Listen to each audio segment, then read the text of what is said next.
G'day, everybody, and welcome to the happy hour.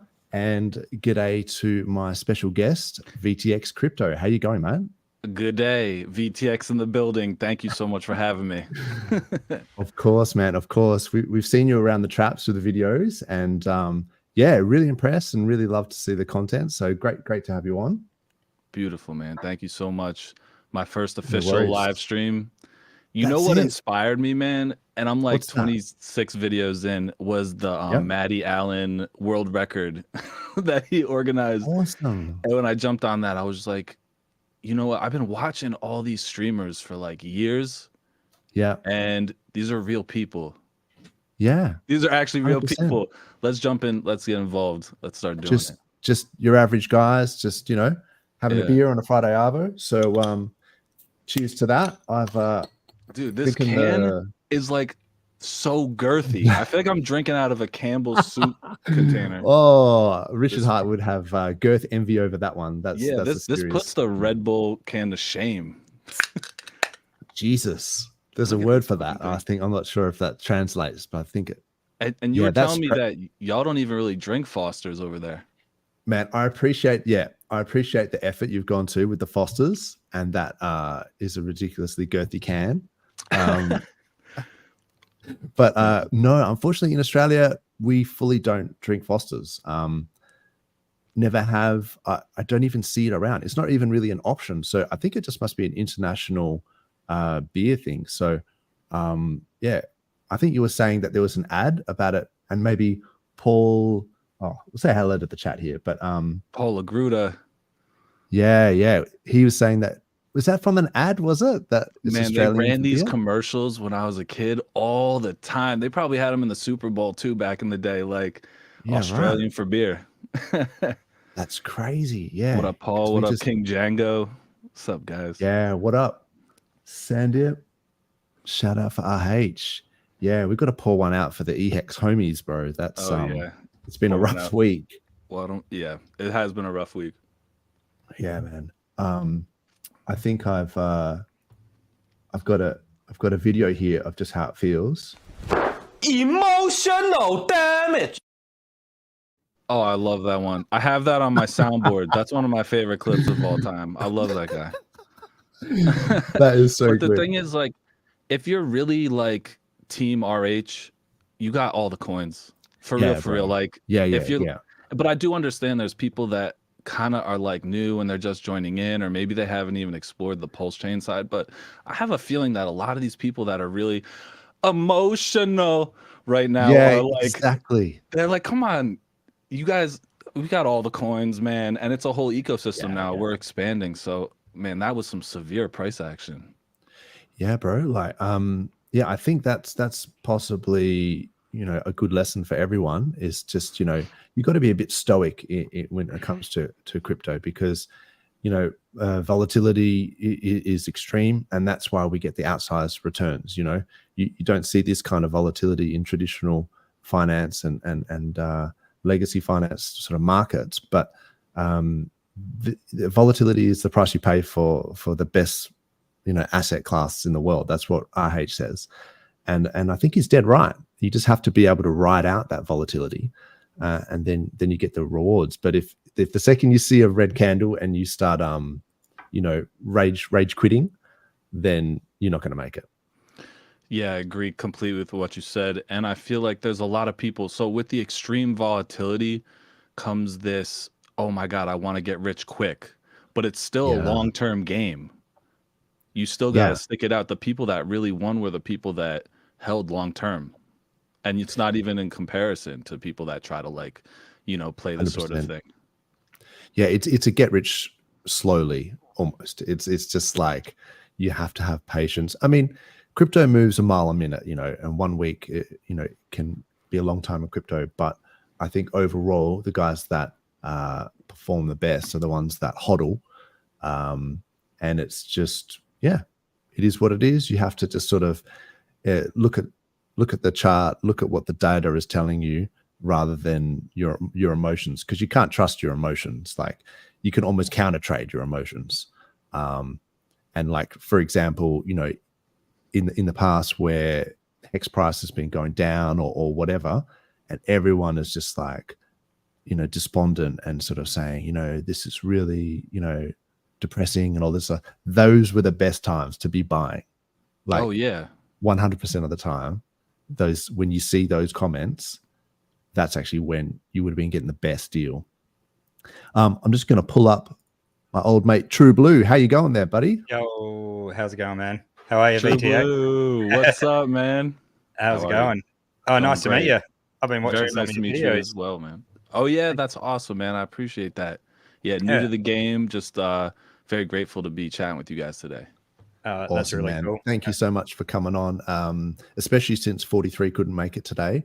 But yeah, no, you seem like a really chill guy, and really like your content. So check out VTX Crypto's YouTube, and on Twitter. It's a VTX_crypto on Twitter. I don't know. It's something like that. We'll pull No, it up. I think We'll it's straight through. It's straight through. There's no underscore. It's just Okay, VTX crypto. Let me just have a quick look here. So yeah, I'm still trying to navigate the social media world. Yeah, so that it's VTX_crypto is your @ like that's the either that or I'm looking at the wrong guy. Oh no, you follow me. No, so that's me. You. That's definitely me. That's good.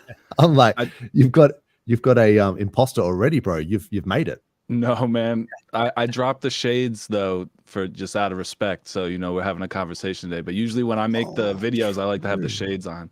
I was about to say about the shades. Yeah, they're beautiful. Man, these ones, those are fun. Yeah, I love the shades, man. They're cool. Although, is it hard to see because we did an Aussie stream, True Blue and I had these Aussie glasses on with the Australian flag, and I couldn't see jack out of them. I was just like, it's extremely hard to see, and I have them literally gaff taped to my regular glasses so I can attempt to. Oh, awesome! So there you go. Follow VTX because he's putting in the hard yards, and he's even taping glasses on top of glasses. So yeah, man. Maybe I'll get a third pair. He's putting in the effort. How you been, True Blue? What's been happening, mate? Yeah, not been too bad. I don't know what I've missed, but the market's crashing all of a sudden. Yeah, so, just a bit of emotional damage, but yeah, that's right. Okay. Even I just quickly checked the price of Bitcoin, and that's I know everyone gets outraged and they're like, oh, it's crashing, but yeah, obviously it's correcting down a bit, which is a bit interesting. Yeah, that's right. Yeah, it's been going pretty hard. So yeah, no, otherwise going good. Just trying to gobble up these dips. Yeah. Well, that's really interesting. I was going to pull up a couple of things. So this was a tweet from Carl Hex. Shout out to him. And he pointed out a really interesting thing about one of these tweets from RH. And we can have a look at some of the RH tweets as well. But so basically, long story short, during the week, RH has sort of come out and said that, maybe I should go full screens for this. So yeah, like long story short, RH has come out and basically said that, the market has decided and we're going to effectively go with HEX on PulseChain as the HEX moving forward. And it's more of a migration than a coin split, I guess. And I mean, it's a bit of a bitter pill to swallow because, a lot of us have got EHEX stakes, staked out, and obviously the price has crashed and things like that on the Ethereum side. And then because of the bonded liquidity, that's also affect the PulseChain side as well. But I think maybe the point of all of this was to focus everyone's energy and everyone's buying power on the PulseChain side rather than getting chopped up in Ethereum gas fees and splitting the purchasing power onto the Ethereum side, just focusing it all on the PulseChain side. So I kind of feel like it's a bit of a bitter pill to swallow because I was kind of, hedging a little bit and sort of thinking we'll wait and see what happens. But in saying that, I'd already kind of swapped most of my liquid EHEX into Pulse from the very, very start. Nice. So, because that ratio was out of control, and I was like so frothing over PulseChain that I was like, got to get more Pulse, got to get more Pulse. And so that's kind of worked for me, and also because I didn't want to pay the Ethereum gas fees, So I've been, buying on the PHEX side, like the PulseChain side, and doing my stakes on the PulseChain side, as you would.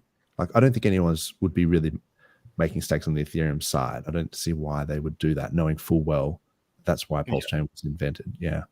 Working over on the Ethereum side is just horrendous. Like, even just going to look, some of these meme coins are popping off and stuff, and you look at it and it's like, you go to see what a trade would cost, and it's just like, what's the point in that?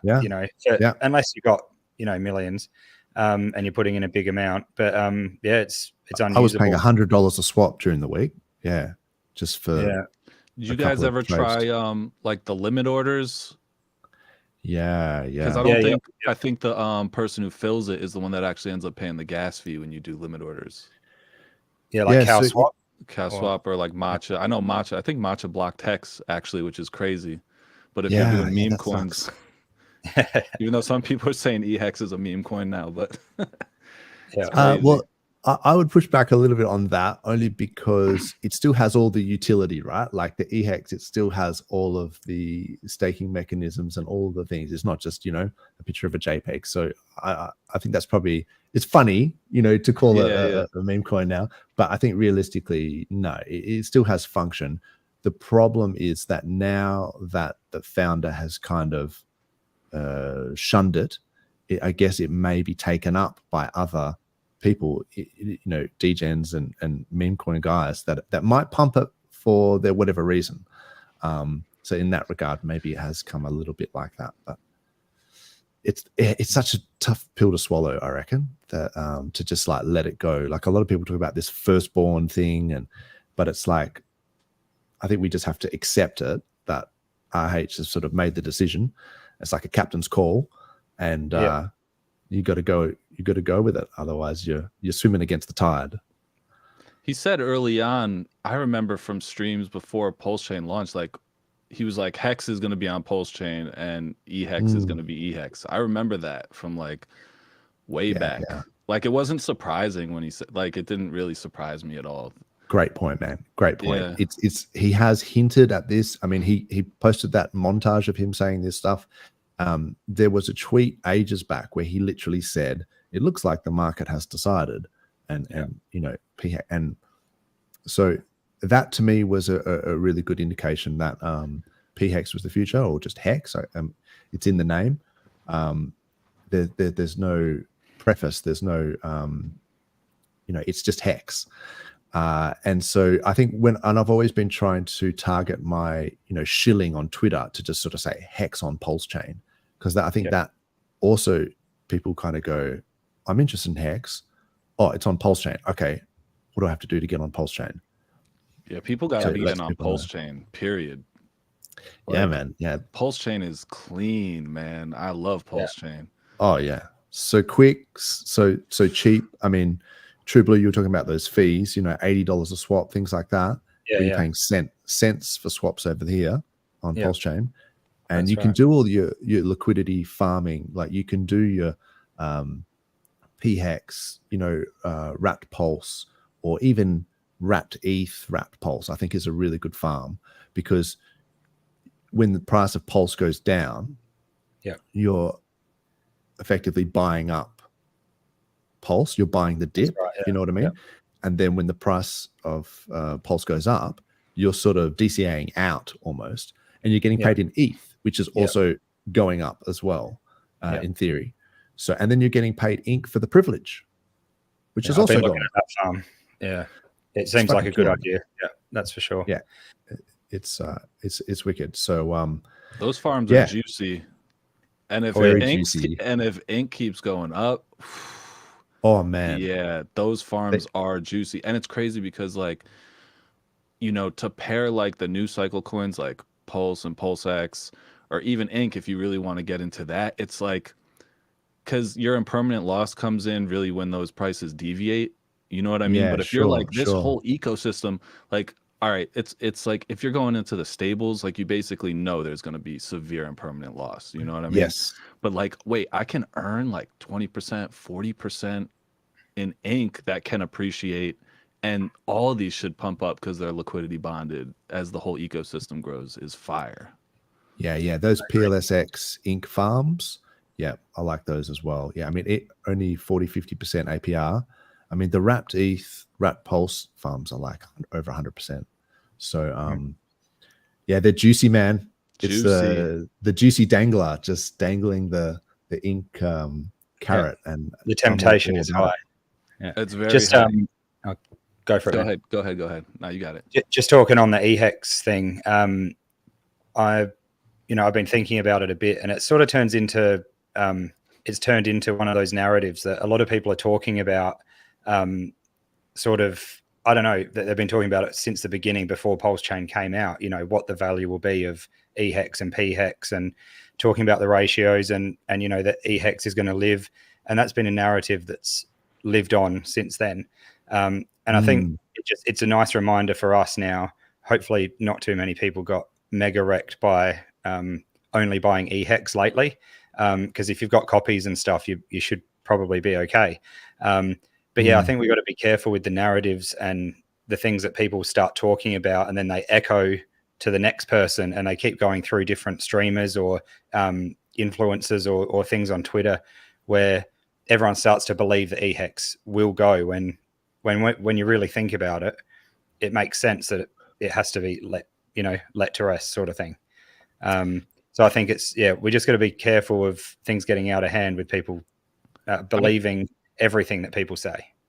Oh, I understand what you're saying. Yeah. Like, it's kind of like it can go, but there's nothing. I never give anything a 0% chance or 100% chance. That's just wild. Like, nobody knows the future. But it's like, how much risk are you willing to take on that, given the way the community is right now, and the way, you know what I mean, and the founder, like. People have all these opinions about RH and how he tweeted about it, and I'd like to hear your guys' opinions as well too. But at the end of the day, if we're in this ecosystem and that's the captain of the ship, no matter how you feel about it, you can't really be feeling like you have to just ride with it. Like, we're sailing the ship and we got to figure it out, like one way or the other. You know what I mean? So, none of us are just going to jump up and start taking the reins. So, I think there's been a lot of Karens on Twitter this week having a cry. Good cry. And they're just literally, all I hear is all I hear is tears. And I mean, it's like that this was always on the cards. Like, this whole scenario, this is not a shock really to anyone that this is on the cards. And so what you were just saying, VTX, I fully agree with that. We've got to be a little bit careful with our language, and I said this in the previous streams as well, that we don't use ultimatums, that we don't use finite, final sort of wording in the way that we say things. So, and particularly because it's not financial advice. So that's one way, to think about it. But it's also because you don't know what's going to happen, right? So we have to have a little bit of humility and say, the market does what the market does, and we can offer suggestions, and we might say, like, there was a period where HEX was outperforming Pulse, and it went from 100 Pulse per HEX up to 240 Pulse per HEX, and then so people saying that HEX is better than Pulse or whatever, they would have been right for that time frame because it outperformed it. And then it's been on this massive downtrend where HEX has gone back down to, and even below 100 Pulse per HEX. Yeah. So that ratio has swapped. And now Pulse has been outperforming HEX for like quite a long time.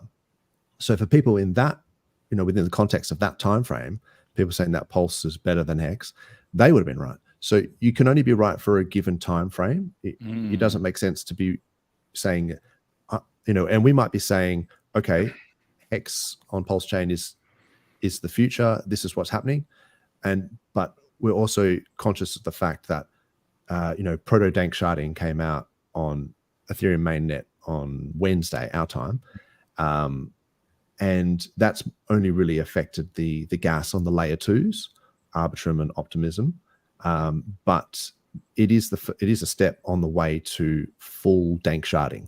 So when Ethereum goes full dank sharding, their gas fees might be significantly reduced, and then maybe EHEX comes back. So if you're thinking like really long term, you know, maybe people can still argue that there's a future for EHEX down the road, but right now there isn't, you know. And it's like we should focus our messaging to be like the cheapest way, you know, and to get in terms of like doing stakes and things like that is on PulseChain, and cheapest way to do liquidity providing, farming, all that sort of stuff is all on PulseChain.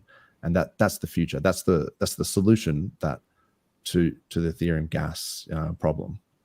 Yeah, the market can change what it's decided. You know, there's the tweets saying the market has decided that, you know, PHEX is the one. Yes. But the market changes, doesn't it? It's continually changing. And yeah, wall to wall. We have to adapt. Yeah, we have to adapt. Sorry to interrupt, bro, but yeah, we have to adapt to that changing market. Yeah, that's right. And that, you know, calls to wall to walls. TV's comment at the his latest one there, or hers, saying that none of us were saying it has to go last week, as in EHEX. And to be real, you know, it's all well and good saying that, but I guess in your investment thesis or when you're buying stuff, like I've always said, I'm just going in on most of them, and, you know, DCAing and you never know which way it's going to go, and everyone said that. So you're just hedging your bets. But if you were to be buying only EHEX and you're someone that's wrecked because of that, probably wasn't the best move, because I don't see anyone saying only buy EHEX. Yeah, I think VTech said that earlier. Like, you know, you're spreading your risk around, like absolutely a few of these coins. So it's not like you're all in. Like no one ever said to go all in on EHEX. 100%.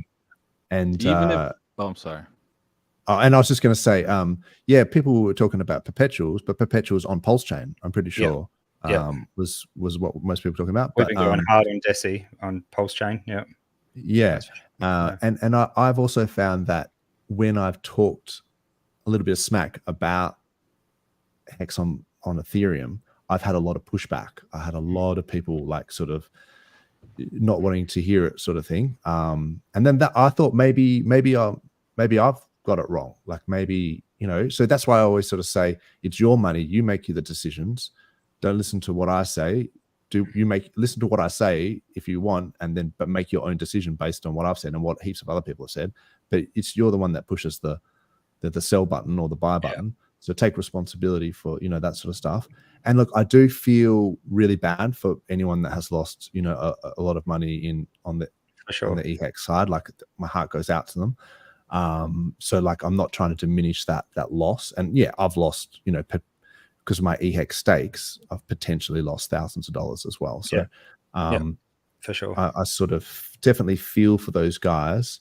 But yeah, I think moving forward, it's kind of like you got to take it on the chin and then kind of look forward to the future. And is it going to help us to be spiraling to depression and negativity, or is it better to look forward and be positive and try and like see the opportunities where they exist? I think that's probably the more productive path. No, you're right. Yeah, for sure. But so you were saying about RH's tweets, man. I was just going to pull up a couple of things. Okay, let me firstly just quickly say g'day to the chat, because I really appreciate you guys. Good day, Ollie, the legend. G'day, Ollie. Going, Ollie. Awesome to see you, and thanks, wall to wall for commenting. Appreciate that. Sure. Clintrons, always in the house. Thanks, bro. Hans P. Hey, there he is. He was the guy that did his PLS live when we were doing, remember all those test nets we're going through, and now he's got his own Pulse coin thing, which is like a launch pad, I guess. Ash is late to the party. That's cool, bro. I hope the baby is going all right and you're not staying up all night. That's for sure. Okay. This has been brought up. So there was an X-Hex airdrop apparently coming through. Jack Levin was talking about it when that new X1 chain comes out. So this is the Zen guy. I like free money. Free money, baby. Yeah. Hey, let's go. airdrops, do it. Like, let's see it. You know, So is that being dropped on PulseChain? On PulseChain, no, sorry. No, that's going to be a true to Vampire Jack's form. Yeah, on his, he's going to be, you know, trying to vampire the community, the hexagons, to come over to X1, but it hasn't even launched yet. So, you know, we'll see what happens with that. But you guys remember the Pulse Bitcoin and the Pulse Doge airdrop? Were you guys getting those? Yeah. That thing had some legs, man. Woo, that was crazy. I don't know what happened that, but yeah, Pulse Doge, I think it was. I sold it all. I pretty much sell all my airdrops, man. And that's what happens. That's what happens with airdrops. Like, you give people free money. It's like they don't value it like that. It's like, oh wow, okay, let me put it into some things that I really believe in. And sometimes what I tend to do, actually, I shouldn't say I sell them all. I'll generally sell 50%. So that way, it's the regret minimization thing that Tangent talks about, where it's like, you know, never sell none, never sell all. Like you don't want to be like selling some airdrop and then it just starts going ape shit later on, and then you look back going, I can't believe I sold it. So 50%, that way, because if you're not sure, it's either going to go to zero or it's going to go to the moon. Well, that's a 50-50, right? So take the profits, put in something you believe in, but then keep that 50% as just a, you know, free money moon bag. That reminds me of something you were saying before about people who might have been telling people to go all in on HEX. Like, first of all, who are you listening to telling you to go all in on anything? You can't play ratios if you're out of the game. Like, you gotta, I mean, like, you don't want to diversify to the point where, like, you know, you split your stuff up all the way and you can't really capitalize. But you gotta, you know, you gotta have some hedges. You've got to have some hedges here and there. And like you say, you know, you don't know which one of these, you know, PLS, Inc., PLSX, or HEX, like, they could all pop at different times. Like the SAC wallets, I've been buying them all at different times, and it seems to be relatively unpredictable. So you're just gonna FOMO back and forth, like every time something, like, oh my god, I missed that one, but it's like that doesn't make any sense. And that's what we're seeing, man. That's what we're seeing. Like, people just emotionally just going, I'm going to go all in on Inc. now, and then it's like, oh, I don't think that's a good idea. They want that quick money. They just want it quick now, right away. Give it to Comes down to patience. Yeah, exactly. Yeah. G'day, Tom. How you going, mate? Chuck us a bundy. Mate. Are you in Queen? He must be in Queensland if he's having bundies. Yeah. Bundaberg. Baby is good. That's what's good. Chuck us a bundy mean? Like, just throw us a Bundy and Coke, like Bundy's a rum. Oh, it's a rum. Okay, cool. It's a rum and Coke. So I'm learning. Yeah, man. I'm so impressed that you got that Foster's, bro. That's wicked. I saw that can. That was sick. Yeah, that shit is. This is the craziest can. This is the only thing they had over there. This thing is massive. I'm actually jealous. I actually really want to try. It's good. It tastes. I'm not like a huge beer guy, but it tastes good. It's smooth. Yeah, that's it. Beer's beer. Oh, and look at this thing. I just got it. What is this? Whoop whoop. Yo, whoop. Yo, the Australian wine game is crazy over here. There was a whole aisle with Australian wine, and that's I saw. Cool. I don't know, man. Whoop whoop. Apparently, on the bottle it says like middle of nowhere. Yeah, right. So I was saying was like a term for that, but we just be like, there are some really good wineries here, particularly in my side of the. Actually, really all over Australia, but in Margaret River, it's just sort of the south of my state. Those Margaret River wineries are like world renowned. Like when I was in Hawaii, I remember one of the places we went was like a really nice fine dining, and they had, you know, Margaret River wines and all this sort of stuff. And I'm going, hang on a tick. This is the wine that we have at our local, but and South Australian, the Barossa wines and things like that. I'm more of a Scotch person, but I pretty much drink anything, man. People like, do you like tequila? I'm like, hell yeah, I do. And it's like, do you want some vodka and whatever? I'm like, sure. What about a gin? And I'm like, that sounds like a good idea. Yeah. So anyway, apart from my functioning alcoholism, I'll just bring up a couple of down today. I got a coffee, so I'm going hard. Nice. Yeah. Nah, that's okay. I got about 3 hours sleep, and I've been wrecked all day, so it's like, smash a coffee. So that's all good. Yeah. Was it like kids related, or I just me up? Work until real late, and then just sort of out of whack, and then I felt really ill for some reason. So yeah, just like in the stomach, just I don't know what it was, but yeah. So I've been down and out for most of the day, but I've resurrected Sorry for to hear this, that, bro. That's it. That's the way. Yes, yeah. That's awesome. Good form, bro. Pump a coffee and just carry on. I like it. I was going to just, in the spirit of being bullish, this was that thing I was talking about before that Carl Hex guy pointed out, and I did notice it as well. So Richard Hart was talking about every start stake, end stake, or swap on Ethereum chain robs users of dollars because of the abusively expensive gas fees, and the real bull run hasn't even started. So that's kind of a powerful sentiment there, because people are kind of looking to RH for clarity, and I think he's provided that.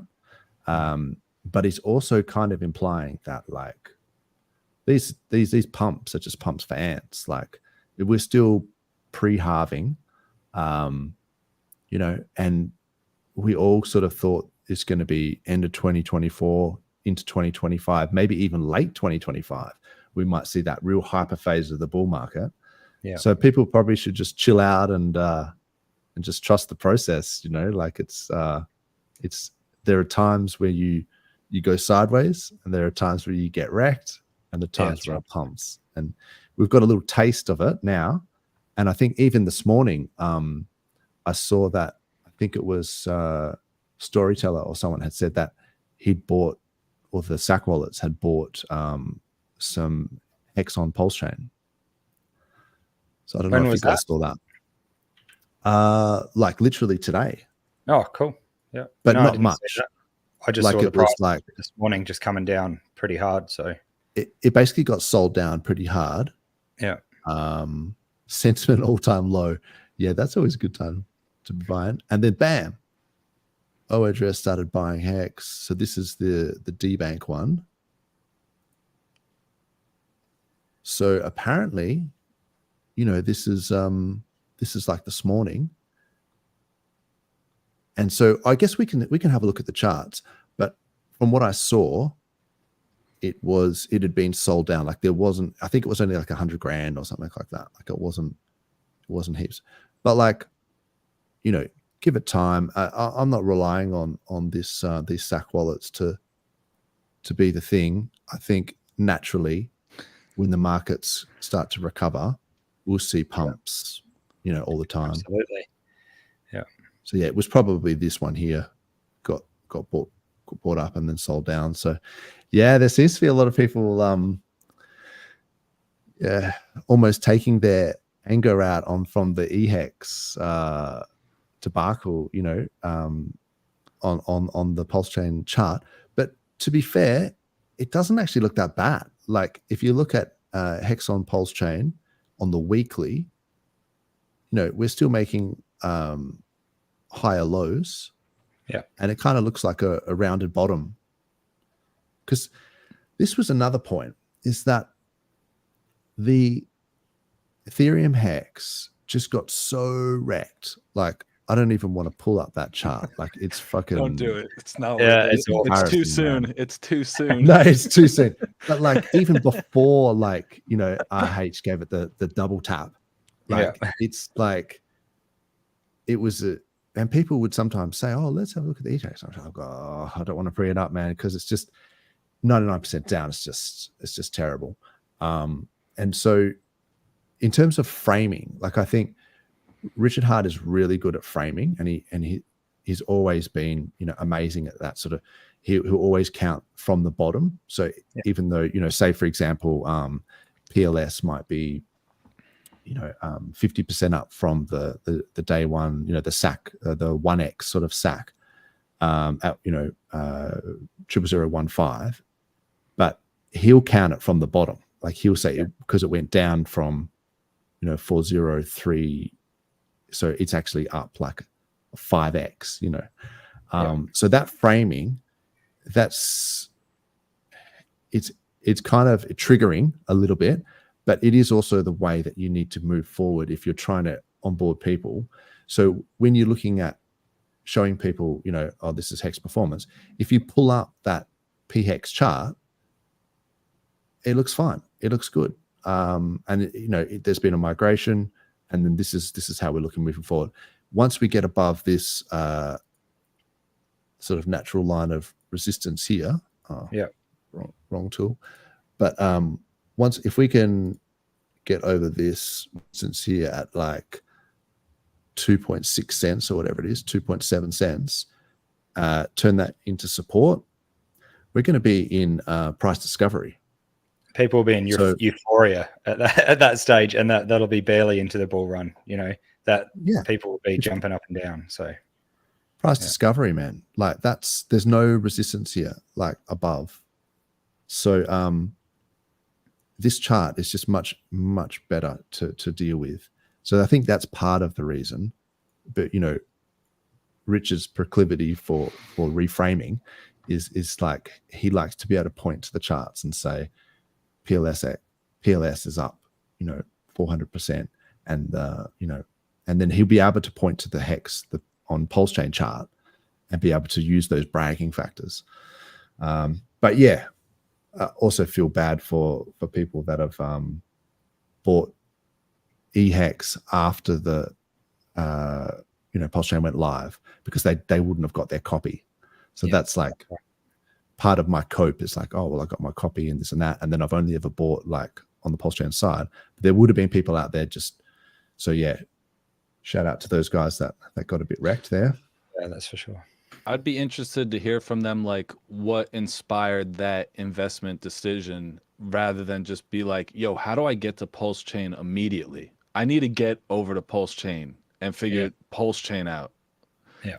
Because like you got to figure out PulseChain before you can even get HEX over on PulseChain, you know? Yeah.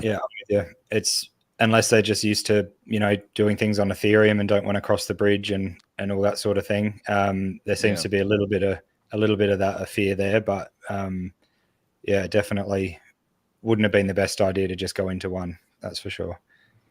Well, I miss Coast, man. When Coast was rocking, that was crazy. I was getting ready for that, but hopefully that's coming back. That's going to be a good onboarding tool. The bridges, you know, a little cumbersome. Even like people talking about Binance and coming over from that side, I haven't even learned how to do that yet. Apparently the fees are BNB. Like, from BNB, it's like less fees and stuff. Yeah, I was just going to talk about that.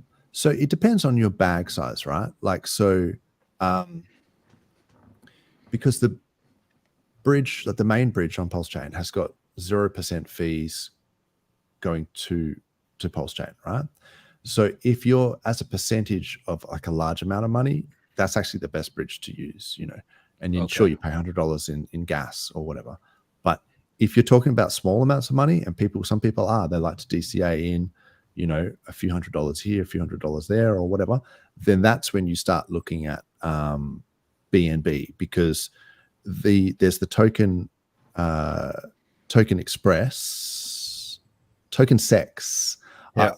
This is the one that, so the easiest way to find this, right, is if you go pulsechain.com and you go to the bridge, like this is the main bridge, right at the very bottom, there's a community site called Token Express.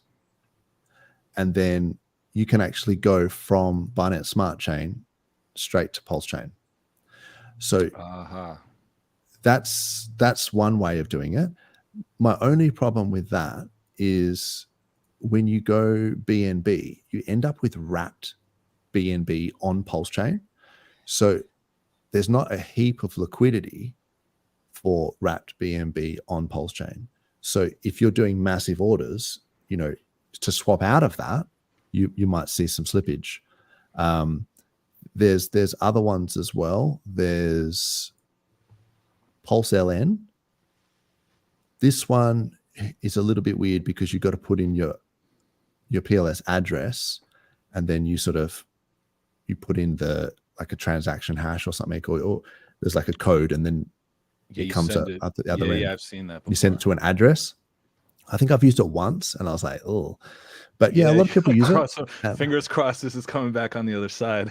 Yeah, there's something about just doing a send to an address where you just like going, hang on. Crypto but is apparently very permanent. Yeah. It's the whole not your keys thing. But there's also, is it SparkSwap have got their SparkSwap.xyz, and you use SDI to come across, and that's actually got, I just had a look, it's got about 700,000 of liquidity on PulseChain. So you can swap SDI for DAI pretty easily. And that SparkSwap actually has really good incentives if you want to do like LP farming and stuff like that. Yeah, I had a bit of a look. As a bridge, it's got quite a bit of liquidity there for, a few $1,000, bridges or whatever coming across. But yeah, you definitely wouldn't want to do, 6 figures sort of thing with anything but the PulseChain. Yeah, you do have to consider the liquidity on the other side. These farms are pretty cool, like the APR. I tend to only do liquidity providing and farming between tokens that I want both sides of the pair. Yeah, like that I actually value both sides. So I'm a little bit hesitant to do because I don't know the performance of this Spark coin. So I wouldn't do that, because you might end up with a whole bunch of the Spark coin that could be going down. I learned that lesson, I think, on the 9-inch ones when that first came out. So if you click on that sparkler on the left hand side, sparkler, yeah. They call this I can't remember what it's called, infinite farming or something. Anyway, Tangent will be able to tell you. But if you can basically lock up your Spark in there that you make and then get more Spark. Okay. Yeah. So that tokenomics always concerns me when it's like you just lock it up and then you get more. It seems to hold right for a while at the beginning, and then most of them, the charts don't look too good toward a little way in. But using it as just a bridge to get onto PulseChain from BNB, I've heard it works well. I haven't done it myself yet. I think you're right. It's actually got some other cool stuff. There's this vaults thing where you can do, it looks like I think it compounds. So say you've got a yield farm where you're earning ink, it'll take the ink and then reinvest it into your farm so that it's compounding like all the time. So I think you can. I haven't really looked at this. You can do it in terms of APR. So if you're doing the Pulse DAI, the APR is 247. So this is 100% compound. So it takes all of your ink and then reinvests it back into the farm. Yeah, that's interesting. So that's how you can get more APR than if you just go on. I've kind of been playing with that just on the PulseX farms, just putting my ink into one of the ink farms. I don't know if yield farming is really like for a bull market. This is going to be my second bull market. They say your first one is to learn from, your second one's to actually make some money on. And I don't know, man. I just want to see number go up a little bit. So I'm like, see how that works. And it's funny you mentioned the 9-inch thing. I learned that even from when PulseChain launched, how those farms, you guys remember the farms when PulseChain launched? Oh yeah, they were out of control. Out of control, and people bought ink all the way up. And then but you see it start to dwindle. And then, something like 9-inch, it even happened in like a week or two. A week. Yeah. Week, APR was like 1,500%. Yeah. So that was crazy. Got to learn. You only learn by playing. You got to try things out, Yeah, that's it. And you don't have to do this with your entire stack. I think that's an important message. Exactly. It's like, you play around with some of these things with maybe a smaller percentage until you feel more comfortable, or that you track it with a spreadsheet and see if you're making money. Like if you're not making money, don't do it. Like if the impermanent loss is too high. Because I was doing that with the Ink PLSX farm, and I was like, oh yeah, this is cool. And then Ink started just going bananas, and then the impermanent loss was so high that I'd made hardly any ink over that period. Like it was only a small amount, only a few days, but the price had gone up so much. And I went and looked at it and I was like, yeah, it's probably not worth being in this farm. I would have been better off just to keep it keep those two assets and just see the price appreciation. So I think, like you say, yield farms and liquidity providing are great for a sideways market where you're just earning, yield in the form of ink, or if you're doing LP, you're just earning the fees. But when you start to get these massive moves up in a bull market, then, the impermanent loss is now, a significant factor. So maybe that's the move, is like kind of play with it a little bit. And if you see things start to heat up, then maybe pull some of it just so you can, or like try to measure where you were in at, you know what I mean? And see if you actually did go sideways for a period of time. Yeah, experiment with it. I encourage that and see for yourself. But one thing I would say is that LP is a great way to DCA in and DCA out. And so if you use it like that as a tool, if you've got, like, say, I was saying, the wrapped ETH and wrapped Pulse pair, then as Pulse is taking a dump, it's 10% down or whatever, you're buying that dip up with your ETH bag. Then maybe at some point when you think it's going to be, going up or whatever, you might want to pull that. And then later on, when you think that you want to take profits rather than just market sell, you can put it back into that, and you're sort of DCAing out as the price goes up. So you can kind of you're saying, but I think you really got to have that impermanent loss calculator out, because it is buying that other token, but it's not buying it at the rate of like if you were selling at that exact price. You know what I mean? Yeah, true. Like if anybody messing with LP, a liquidity providing, pull up that impermanent loss calculator and just do some numbers and see what it really is, like how much of your stack is. Good point, and that's on the downside as well. Like that's extra loss on the downside. It's like on the upside, when you're going up, you're gonna see like your total value of your LP go up, but it's gonna be different from if you were just holding those coins and they weren't in the liquidity. But on the way down, there's some extra loss that's going on because the coins went down, and then the difference between how much those coins actually went down compared to each other, there's some little funky things going on there. Yeah, and it depends if you're in a stable coin, asset pair. So as it's going down, you're just you're buying it up, or as it's going up, you're taking profits. But when you start going into like wrapped ETH, then you've got to consider the ratio of wrapped Pulse to wrapped ETH or whatever it is, so that you have to have confidence in the other side of the pair. You know what I mean? So I'm always kind of happy to accept a little bit of impermanent loss, because I actually think that ETH is going to go up. I reckon we'll see, $10,000 ETH this cycle. Yeah. So I don't think it's such a bad thing to a whole bunch of ETH. You know what I mean? Yeah, but over that trade period, you might go. ETH. 10K ETH sounds good to me. I mean, we're just gonna hope there's plenty of liquidity on PulseChain, because you won't want to be selling it on Ethereum with the gas fees. So you bridge it across and claim it and then sell it, and you've lost how much? So who knows what the bridge fee is going to be at that point too. It's nice that there's no bridge fee right now. Maybe that's the plan with those OA wallets buying, or the SAC wallets or whatever, buying Ethereum. Maybe they're, if they bring it over and then provide liquidity with it, it might be a way for us to, get out. I've heard that theory.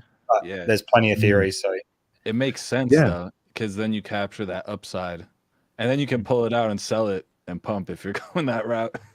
No expectations. But I mean, there could be all sorts of things. Like I often wondered if the fees that were earned on the bridge couldn't be used as some sort of buy and burn as well, because we've got the PLSX buy and burn, which is only going to increase with more volume and into the hyper phase of the bull market. But these fees from the bridge, maybe there's a potential for something to be done with those fees as well. Who knows? Who made the bridge? I don't even know. I don't know where that bridge came from. It just popped up. Well, I downloaded it on my computer. Those EXE files freaked me out, but I was like, all right, we just got to go for it. We just went for it. Try a small amount and it works. You're like, all right, we're good.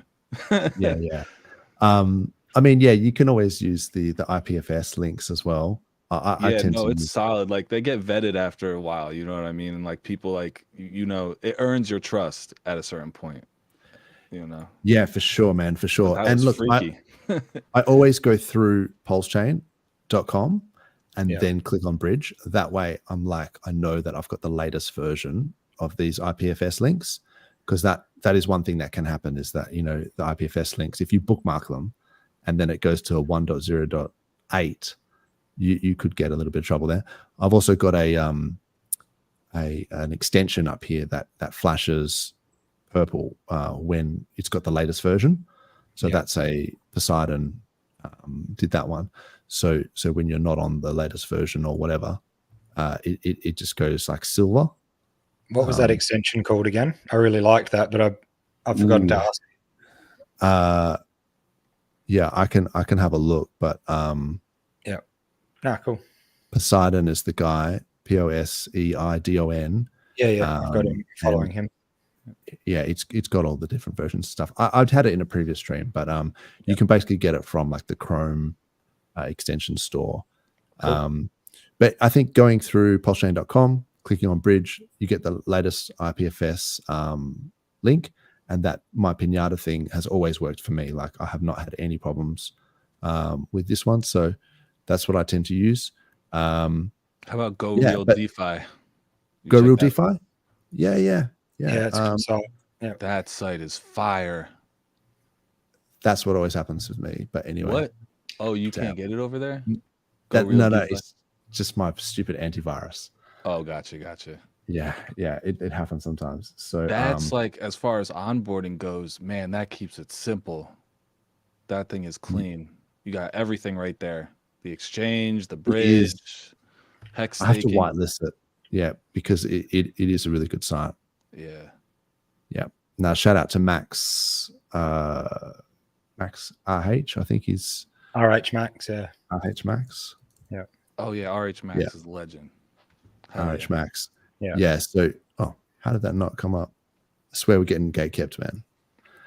The whole community. Even when I type in like Richard Hart, it like doesn't come up with him. You have to type win at the end and then it comes up. That's dodgy. But yeah.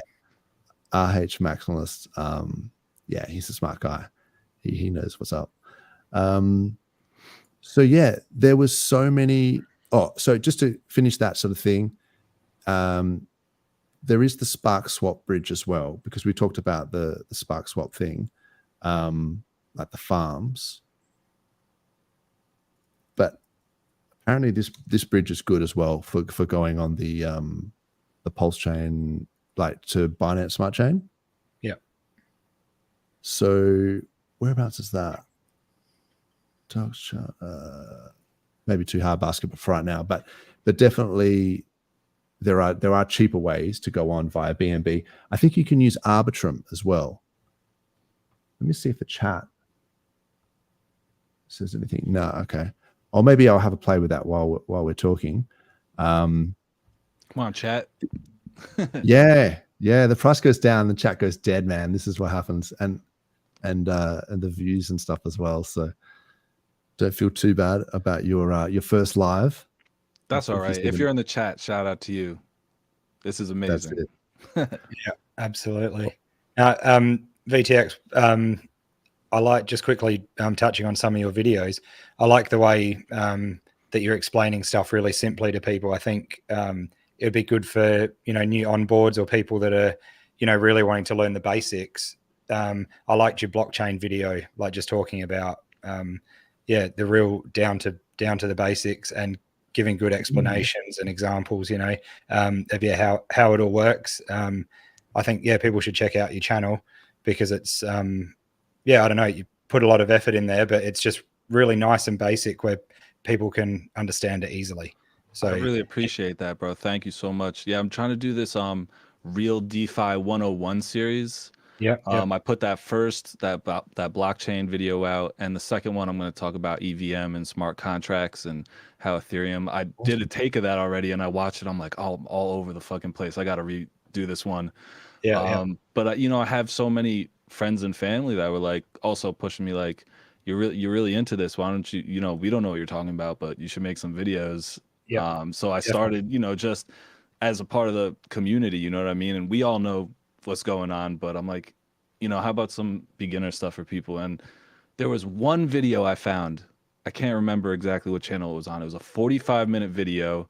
How does Bitcoin work? Sort of thing, with some like illustrations and stuff. And I had to watch it twice in a row just to kind of, so what I need to do is like have it sink in and understand it to a point I can like put my own spin on it and like regurgitate it in a way that I'm like, okay, this is how I would explain it. And if I don't really understand something enough, I'm not going to be able to teach someone else about it.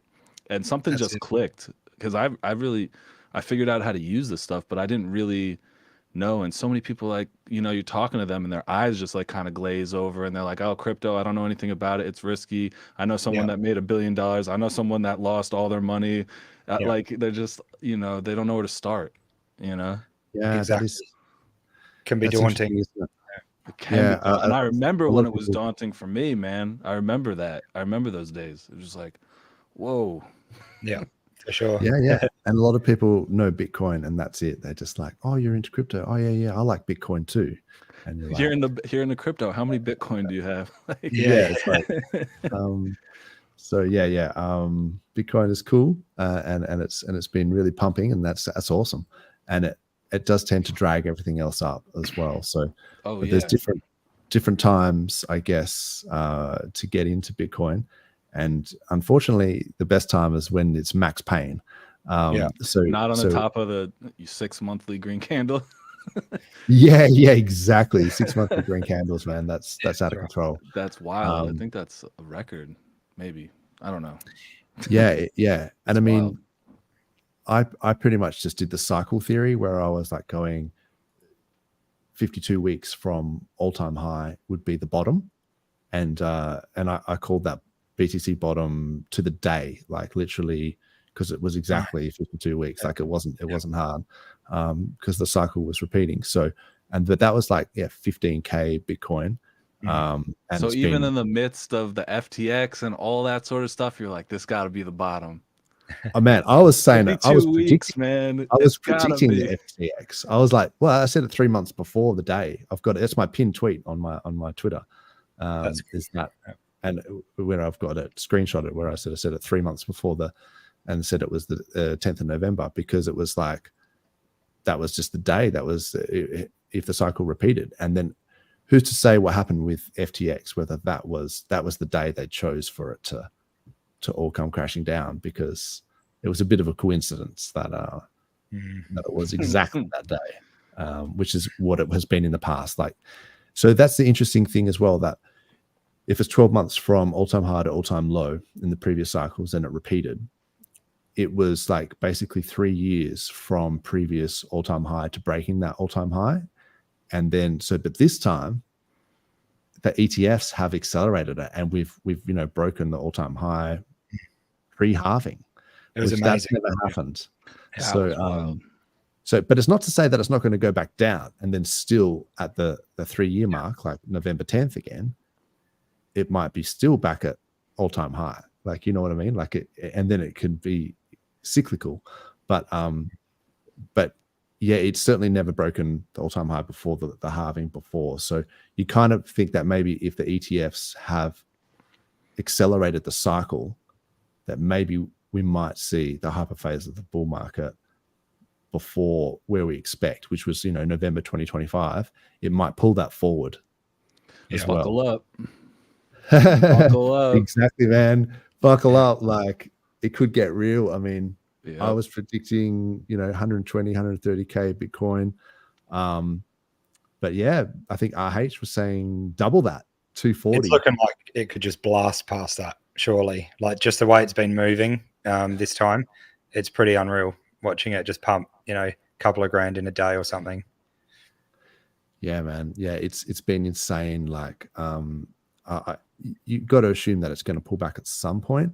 But I've seen only forever. I don't want to hear that. I want up only forever. Up only forever. Depends if you listen to Michael Saylor. Yeah, isn't that what HEX was supposed to be? Yeah, that's what everyone was talking about at one stage. Right. Yeah. Well, the T-share rate goes up into the right, because it always goes up. That's true. No, that's a fact though. That's a fact. That's it in hex terms. Yeah. I don't know how sexy that is in a bull market, but it's a fire. It's a real thing. Like it's real. It like those T-shares never go down in price. Yep. With respect to hex. With respect to hex, exactly. That is true. So no, it depends who you believe. Like Michael Saylor has been doing the rounds recently, and he's been talking about Bitcoin. Fuck, it was funny. Like some of the stuff that he was saying, man. Lil Bubble actually did a clip of it, which I thought was hilarious, but it triggered a lot of people. I haven't seen it. Do you have that? Yeah, man. Yeah, I'll pull it up. Nice. I thought it was hilarious, but keep in mind, like, trigger warnings. But toughen up, everybody. Exactly. Like, have a laugh. Jeez. Everyone's already feeling pretty triggered, I think. So yeah. So what more damage can we do? Yeah, Emotional damage. Okay. That's right. That's right. Where's my? You might have missed this one at the start. Emotional damage. That's I love it. That's cool. All right. So that's the trigger warning, people. But yeah, no, look, I saw Wendy Oil or something was like, this is really just disrespectful. And I was like, come on now. She got to do 2 streams with RH. That one popped up on my feed today. I was watching a little of that. Oh, really? Cool. Yeah, anyway, I like Lil Bubble, I think. But like most of the people who are buying assets at some point want to sell the assets at a profit. People that use fiat currency as a store of value, we call them poor. We call them poor. People that use fiat currency, we call them poor. We call them poor. We call them poor. We call them poor.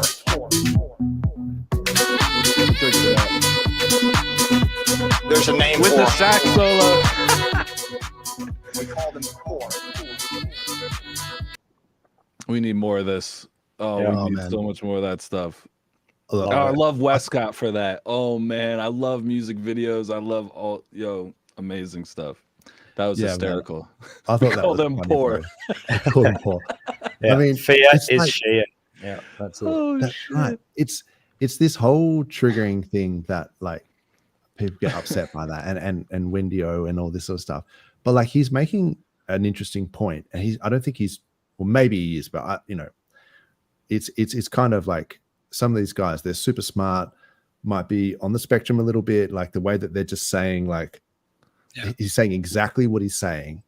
And that it's that if you're investing in real estate, if you're investing in stocks, if you're investing, these are like appreciating assets that might be yield generating. You know, you might get your rent from your investment properties and things like that. You can pay down the mortgage. You can do interesting things with like interest only loans and, yield bearing bonds. There's all this sort of stuff, but that's how the rich get richer, right? Like, because they realize this and they don't sell down their assets. They either borrow against them or they accumulate these assets that are yield bearing and that they can use the yield to pay, so that they don't have to sell them. So I think it's actually, you can only trade your time for dollars for so long. You got to start investing. Like, you got to do something. And poor people, I don't know how many poor people even know what the word fiat means. So maybe they won't be triggered. That's right. It's by decree. It's by decree, isn't it? It's just like, it's not backed by gold. It's just, they've just said it's worth this much. Yeah. So what do you guys think about that in terms of like, apart from just, having a bit of a laugh, in terms of the inflation just diluting your, the purchasing power of the dollar, and where you sort of see, I guess, holding cash in the future with respect to like holding like crypto or other assets? Dude, except for a little bit of emergency cash, I'm all out of fiat. Like, I'm out. I'm out. Guy. So that's how I'm feeling, to be honest. So, that's just me. no one else follow me unless you do your own research and decide to do it. But I'm all out of fiat. So that's what we're telling people what we're doing. Is none of this is financial advice. It's what we like. This is how we view the world, but everybody's got to do what they want to do. So yeah, man, what's been crazy is we saw prices on regular daily stuff increase in real time over here, like, and I'm sure over there too. It's just like, so now it's not even like a guess anymore. It's like, oh, I literally saw like this week and then this week and this week, just like at the grocery store, and just things just went up, and people are like, oh yeah, damn, things went up. And maybe they don't realize why. That's just things like are just expensive, but it's because the fiat is worth less. That's how they can't take your money out of your bank account, but they can reduce your spending power by making things more expensive. So I don't know, invest in and something. these things go up at different rates as well, don't they? So like some people be like, oh, these secondhand cars are really expensive right now and things like that, and then now this is really expensive, and it's because it's like a ratio of whatever the asset that you hold with respect to the asset you're trying to purchase. That's basically your purchasing power. And if your asset that you're trying to use to purchase is getting diluted all the time, and particularly like extremely against particular assets that you might want to buy, you're almost better having your money in some other, it doesn't even matter what it is. It's like if you had your money in Rolexes, for example, and then the Rolexes were going down against the price of a car, like lower than the dollar was going down against the price of the car, then you're better being in Rolexes. Like it's literally just a ratio. No, ratio trading is pure alpha. Like that's really the name of the game at the end of the day. It's hard to wrap your mind around, but like when you look at those ratios and different charts and how things, and it's funny because I use like the GoPulse website to track my wallet, and I have like a burner where I just have like $10 in like a bunch of different coins that I just want to track, you know what I mean? And then you can see those. I guess it's similar to just having a watch list, honestly, but you can just see how things are going up. It's like, oh, this coin's going up this week and this one's down and that one, and you kind of just, if you're a freak like me and look at it every 2 hours, then you start to see like it's just waving like this, like, and you try to catch the wave. It's a great idea having like a dummy portfolio with buying the same amount in each coin and then watching how they move, because it's a different way of looking at the ratio that people might find easier to understand. And then and you can do this on PulseChain. You can put $5 in each or $10 in each without a problem. It's like no big deal. And then like, oh, 1 week one's worth $20, and you're like, oh, that's funny. This other one's worth $5. Maybe I should just put 5 back into that one. And then you can kind of just do small amounts, and like you sell when things are expensive and you buy when they're cheap. And it's like that's the name of the game. Really, you get used to those ratios. That's interesting. It's cool. The other way to do it, I also am a big fan of just in Dex Screener plotting your coins with respect to Rat Pulse. Yeah. Oh, gotta do it. Don't confuse yourself. Don't be thinking, oh, look at this coin's going up. It's like I was gonna say something when you pulled up the hex chart, but I didn't want to. You were kind of in your zone. But that's okay. I mean, that was more talking about onboarding, like for people looking at the hex chart. Because they will look at it in terms of dollars, but we're more advanced, and I think we want to look at things in terms of pulse. But you can do it in terms of ink, or you can do it in terms of whatever ratio you want. Like that's where the real kind of alpha is. I'll just quickly bring this up because I kind of brought it up real quick, but then I didn't say anything about it. So in terms of the fiat thing, I've seen this going around like many times before, but this is the joke, so that these scam coins are getting crazy. Someone just shielded me 27 trillion in circulation, unlimited supply cap, one node, 25% of supply minted in the last 6 months, 1% of holders own 30%. Just jokes. That's the USD. Nice. Yeah, that's pretty much it. Yeah, and no one understands that. That's the thing. If you saw this, you would be like going, no, I don't want anything to do with this. And in 2020, 2021, that was actually like 40% of the total supply in existence was printed in a 12-month period. What does that unlimited supply cap mean? Well, they're just saying that they can print as much US dollars as they want. Like the Federal Reserve. Oh, they're talking about. Oh yeah, sorry, I missed that. Yeah, scroll down. Yeah, joke. That's the US dollar. That's yo for real though. That's it though. That's really it. That's it. That's what it is. Like they can just literally just keep printing it into oblivion. And if you saw that as like tokenomics of like a shitcoin, you know, you'd be like going, I don't know. And this is the strongest. Like this is, I'm not like taking anything against the US dollar because the US dollar has been outperforming everything. And I'm glad that my crypto is priced in US dollars and not in Australian dollars, because the Australian dollar has gone down against the US dollar. So this is the strongest dollar we have in the world. And it's still, you know, getting hammered in terms of what you can buy with it, like in terms of the assets and its purchasing power. So, you know, I think that's an important point, like for people to like who aren't like no coiners and things like that. They wonder why we muck around with this sort of stuff. Yeah. And it really fundamentally comes down to that we kind of see that if you're just spending 8 hours a day working 9 to 5, you're going to earn so many dollars. And those dollars are getting diluted, and what you can buy with it, there's only so many hours in the day. So there's like a side channel way of sort of bypassing this, and it's crypto.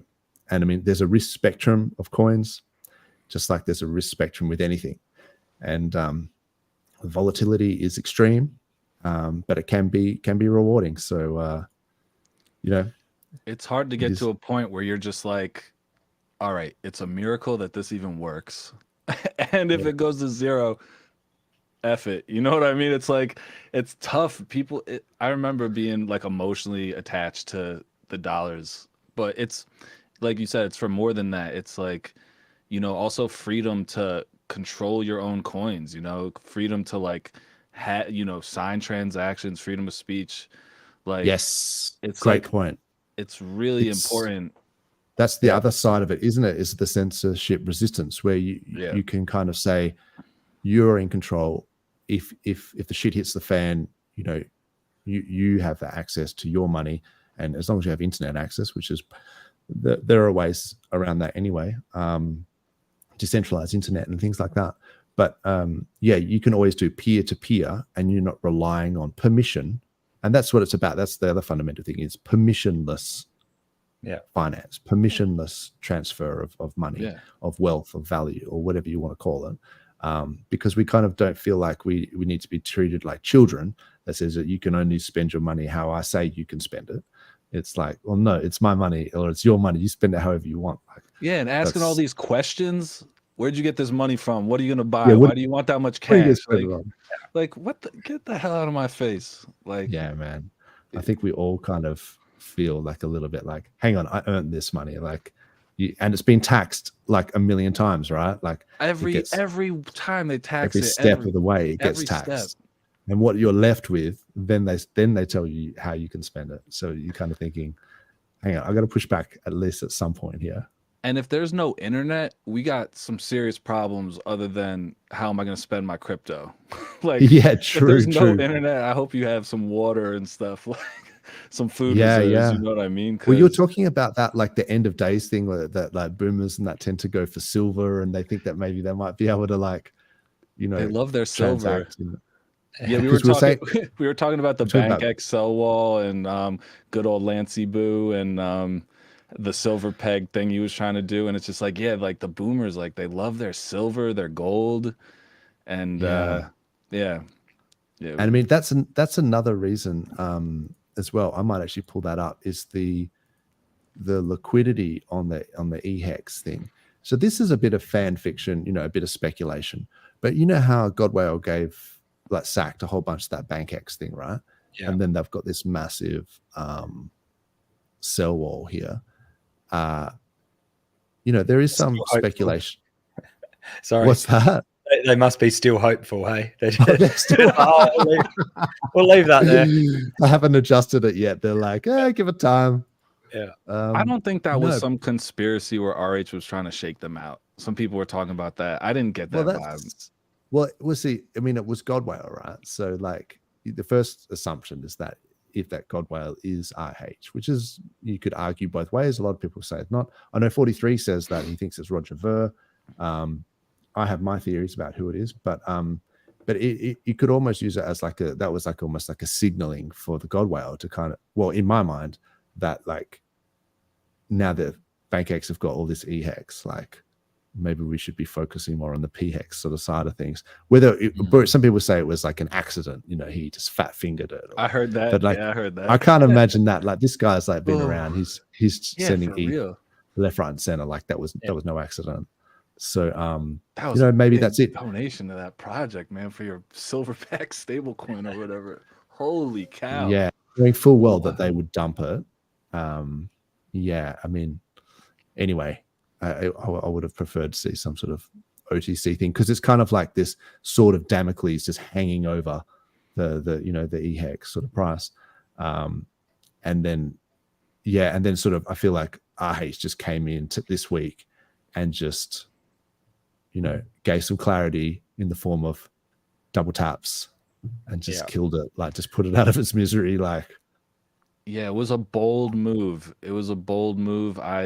You know, I can't, like, I have opinions about it, but it doesn't even make sense for me to say anything. I just, like, you know what I mean? It's like I'm grateful he even invented this stuff. Like, I'm just grateful. That's true.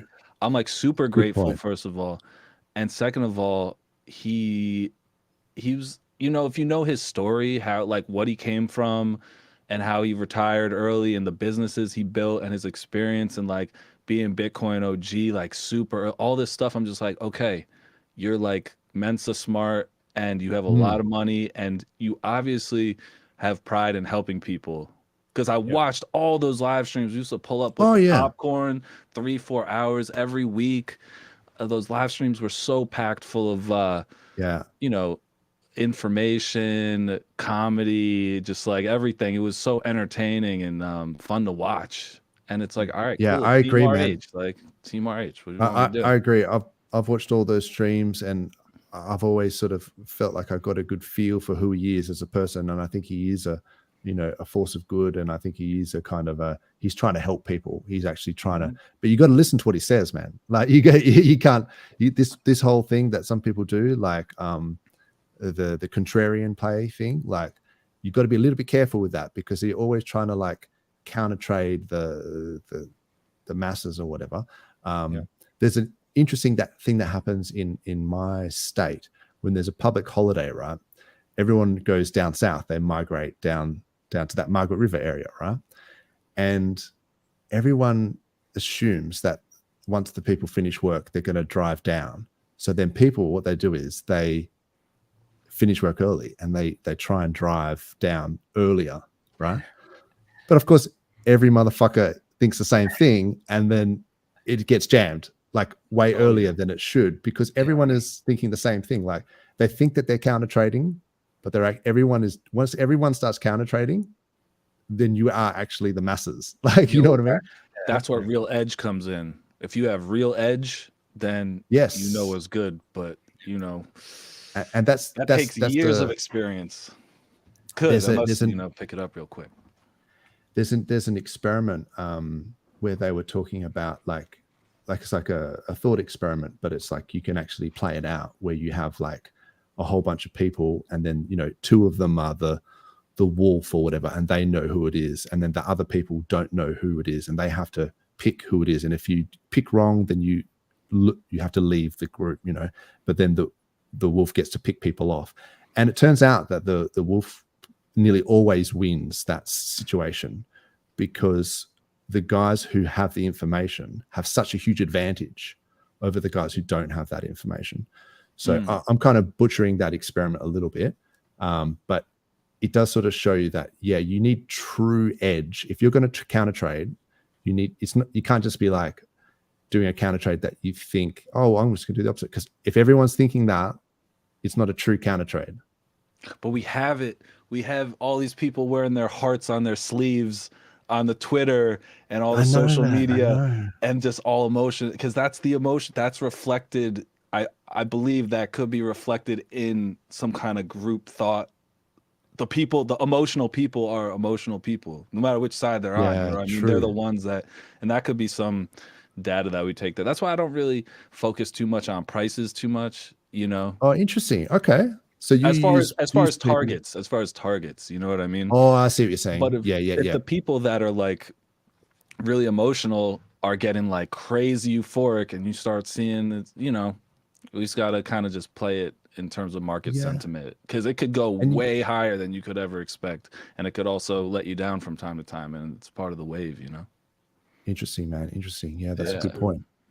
Yeah, it's interesting to see how some people play these strategies in terms of looking at looking for euphoria in the charts, or looking for euphoria in the people, and trying to say that this is a top signal. Like when people start Yeah. doing songs about Bitcoin, or you know, that's what it's been in previous years when they start doing these songs, or when Coinbase becomes the #1 app or whatever. Yep, I on heard the that Apple one. Play Store, and it's like, so people are looking, they're always trying to look for these top signals. But I have seen that all the way up. People just go, that's a top signal, that's a top signal, and they've been wrong. Like most of the time, they're just calling top signals, and all the way up, they're calling top signals, and you kind of realize that, like, statistically, if you make a lot of claims, like, you're eventually going to be right. So True, that's true. Also, you got to be careful of so people that hard make to a call lot. tops, man. Who's gonna call the top? Yeah. RH on the day, Except but I mean, I like, you really gonna call the top? Like, I know, really? man. Look, I Really? remember when Coinbase was getting listed when it was floating, and I was like, "Fuck, this could go either way, right? Like, it could Sheesh. just go down, but it could Yeah. also just pump to just, you know, Yeah. Valhalla." And it's like, you got to have brass balls, you know. It's tough. But you know, our man RH, I was just gonna pull up a thing here, because Craig Wright in the week, he had been a judge, I think, had proven that he's not Satoshi. I mean, Oh, I heard we that. all sort of joke about it and say, you know, Yeah, fake Toshi and things, but What court was he in? What were they doing over there? You are not I- Satoshi. Like, yeah, well, he, like, it's been bangs going the for a long gavel. time. That's It's been going nuts. for a long time, man. Can you What guys is hear it? that okay? I don't hear anything yet. Nothing. Oh, yet. no. Okay. I think what happens is I have to share it as a tab. 2 seconds. Let's just see that. Can you hear that? Yeah. I don't. Why do you pretend to not be a hopeful? Oh, I remember this. Yeah. He called him out. I don't ever want to be in the public again. You know, you've bothered my family, you've bothered me, you've bothered the people I work with. This will be the last time that you ever see me. Those words from your mouth. That's actually, I didn't want to go on television thing. Please no bullshit. One, that was an hour interview that was cut and changed, which you'll find out at court soon, which they altered and they asked different questions and gave different answers to. So we'll do a new one. Are you Satoshi? Yes. Okay. So you wrote the Satoshi white paper. Oh, shit. Yes. One big white block on I put a temporary limit in there after being badgered by Mr. Finney. right. So when you had Right. access to the This was legendary. code base and could update the GitHub, and when you had access to your account on Bitcoin Talk, and when you had access to your Satoshi and GMX.com, You can't mess with when you RH, man. decided Like, to stop using those and stop having influence over the project, and then side channel appear as a broke guy later with no successful business interests, no Bitcoin tied to his address, no running from the government in Australia from the Australian tax office. Sorry, I'm not actually running from Australia. I'm in Britain. You know those extradition I like laws in Britain? that's the bit he has a problem with, not the other bit. yeah, right. To make things up. That's called libel and slander. That's why I've already got a number of people in court, because they're dumb. They have no idea that you can't basically be a public figure in Britain and run from the government. Right? You're only a public figure because you cosplay as With the cosplay. Real Satoshi would have been there with me fighting against BCH and taking the land. But you didn't even fork real Bitcoin. You forked a copy of Bitcoin. You made a copy of a copy. I did not fork Bitcoin. Fake They Satoshi. forked Bitcoin. Right? So, no, you want to say these things and whatever else, and you want to say blah, blah, blah. No, I I actually got a deal with Jihan. Jihan actually stabbed us in the back, so that's a different issue. I was watching you during the hash rate race when you were competing with Kelvin's hash rate from CoinGeek to try and actually take over as the authoritative chain against Bcash. No, actually, Wrap it up. Wrap it up. Wrap it up. Can you give a little backstory on that video? So that's RH calling out Craig Wright as fake Toshi, many years ago. Do you know what conference that was, or like where that was? Who is Craig Wright? Find out. I don't even really know who that guy is that well. He's an Australian businessman that was, into Bitcoin early days, and knew enough to sort of, in my mind, it sounded like he could kind of pretend that he was Satoshi Nakamoto and that the inventor of the Bitcoin white paper. And a lot of people came out. Just for like clout. Some people are self-deluded, I would just say, like self-delusion, just general delusion. Maybe he just lied so much he started to believe it. I don't know. I think there's people like that. Yeah, absolutely. I think he just committed to it, and then because he knew that really the only way you'd have to prove him wrong. You know what I mean? It's like when people sort of make a claim that is unprovable, and then you can only be skeptical of it. But then also, I'm a big fan of the idea where, the onus is on the person making the claims. So if you make extraordinary claims, require extraordinary evidence. So if you're going to make a claim and that's pretty out there, you need to produce some pretty extraordinary evidence. And it would have been easy for him to just sign a transaction or send some of the Bitcoin to a wallet to prove himself, like in a court of law. It would have been easy for him to sign a transaction to prove that, and he never has. But a couple of people, Tangent probably know a bit more about this, but over the years there was that Hodlnaut, I think, guy who said he wasn't Satoshi, and he took him to court, like massively, hundreds of millions of dollars into the court case. It went for ages, and then I'm pretty sure Hodlnaut guy won that case, but there was still so he didn't get done for slander. Like he didn't, because you can get, or you can be liable if you make some of these claims. So that's why I got to be careful. Like trying to impersonate someone else. Well, the people saying that he's not Satoshi, he could sue them. Not Satoshi. Yeah, man. That's why you got to be a little bit careful with it, because he's got big lawyers and stuff like that. But eventually, it's just come out where a judge, I'm pretty sure. I think that's actually the tweet. So if I can go back to that, I think. Oh man, that's wild. I just remember seeing that video back in the day and just being like, "Damn, look at RH do his thing." Yeah, it's so good. Such fire. Yeah. I love it when it goes on those. Yeah. And the fact that he was there in those days calling him out in person, I think, that was just because we were talking about, him having the big balls to sort of call the top on the day, for the Bitcoin when the Coinbase, floated. And then, but he's always been like that, man. That's him in person, like calling it out. And then a judge, and this is paraphrasing, I think, but the judge basically came out and said that he wasn't the author of the Bitcoin white paper. So that happened this week as well. So I feel a little bit more comfortable calling him fake Toshi. Fake Toshi. You're not going to get sued. Yeah.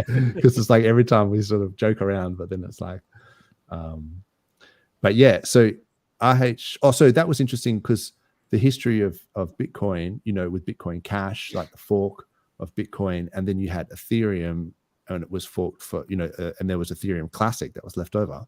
So I can't remember which tweet it was, but I think that at some point the implication that RH was saying that Hex on Ethereum would become Hex Classic, Yeah, some people are starting to use that now, Hex Classic. Oof. So that's a big oof, that one. Yeah, because of the oof meter. Because of how Ethereum Classic turned out, you mean? Or just like a lot of people have, got a lot of Ethereum hex stakes out there and had a lot of emotions invested in it, and then now give it 10, 15 years, see what happens. yeah. It's too soon, I think. A lot of people like a lot of the. I mean, if people are staked out, they're staked out. Like, what are you gonna do? ES? I don't know. Yeah, ES. You is already never a good idea. planned. If you, I don't know. You plan to lock it up for all those years. Now you don't want to lock it up for all those years. Like, yeah, so that's know. just emotion, man. That's just it emotion. is big emotion. And you know, there's been some other things happening this week as well, apart from the fake Toshi thing. There was the Ethereum Denkun upgrade. So we talked about this. The proto dank sharding, they've implemented, I think it's 6 blobs per block. I thought it was only 1, but it's actually 6 blobs per block. And I think they're going to increase it for the full dank sharding up to something ridiculous, like 64 blobs per block. That's when they're going to get the 10,000 transactions per second and reduce the gas.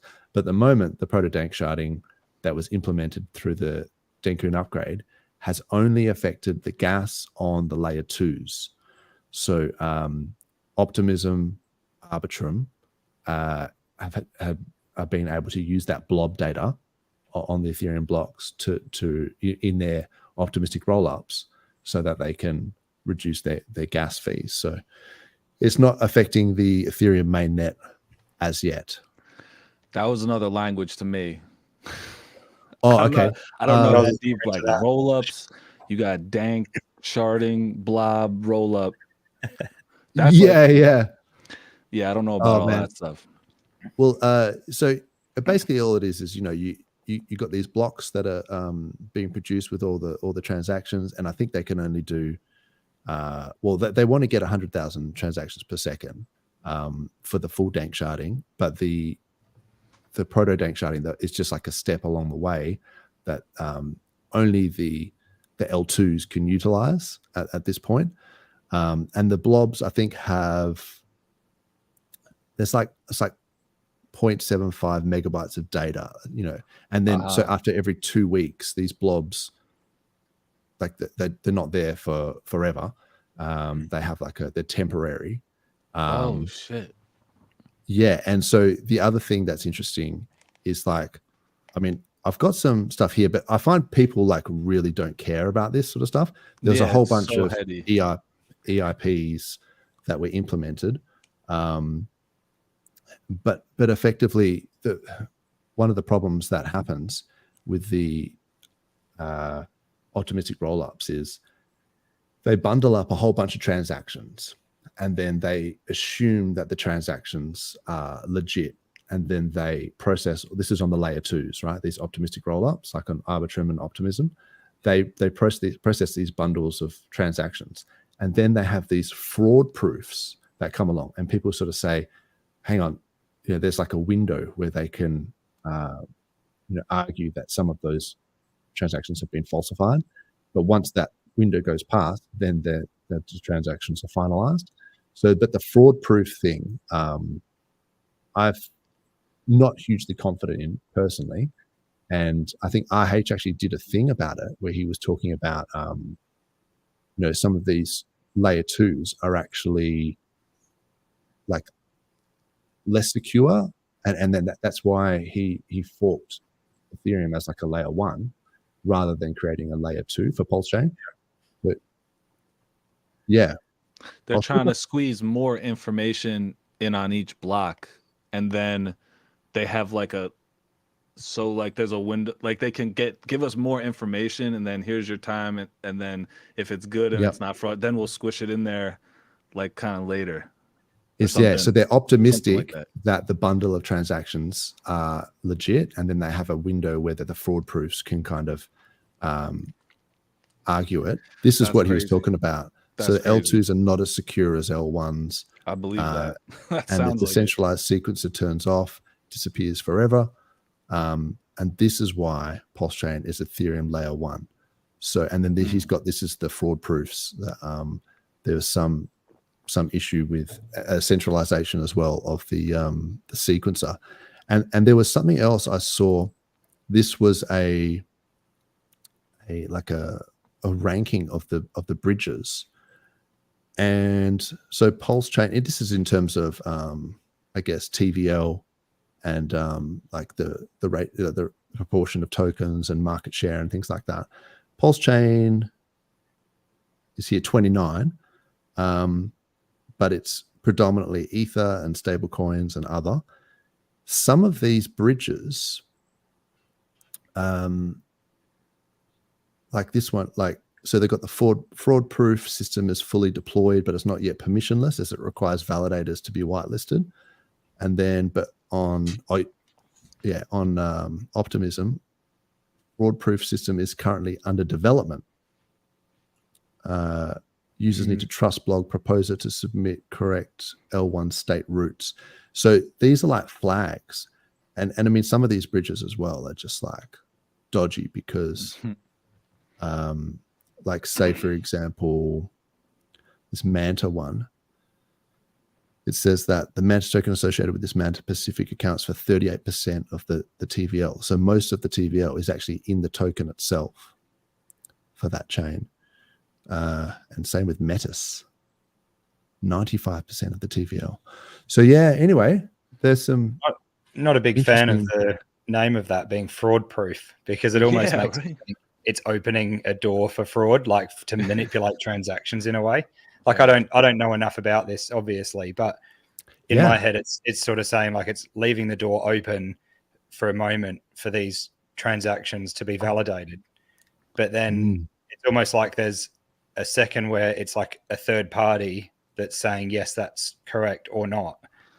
Whereas on PulseChain, it's just, or Ethereum layer 1, it just basically validates every single move exactly how it is, rather than leaving it open to then maybe change something. So it sounds like they're trying to say fraud proof to make it sound good when it could actually be for fraud. It leaves a little layer window. Ones is like that's the if we're trying to deal with this Ethereum. Sorry to cut you off, but no. I think RH was right. Like if you have a McDonald's and it's packed out, you don't just like you build another McDonald's down the block. You know what I mean? And like having another layer 1 is like I get it. Like the bridge thing gets a little weird, and there have been like major bridge hacks in history and stuff, and maybe that's got to be like really figured out. But it's like let's get it jumping. We got a brand new layer 1 and it's ground floor. It's like it's like all these little universes of these blockchains, and it should be really easy to be like boom boom, whichever one you're on. Like eventually I could see it getting to there. And we just happen to be on a fire one like PulseChain. It's amazing. Definitely. Yeah. And we've got a lot of communities building and things like that on PulseChain. I feel like you know how you sort of get the RH maxis that are like, it's only these 4 coins that we're interested in, and everyone else can go jump basically. And it's like, but you've got to bring in other communities, like and the NFT guys do it, like Tangang and stuff like that.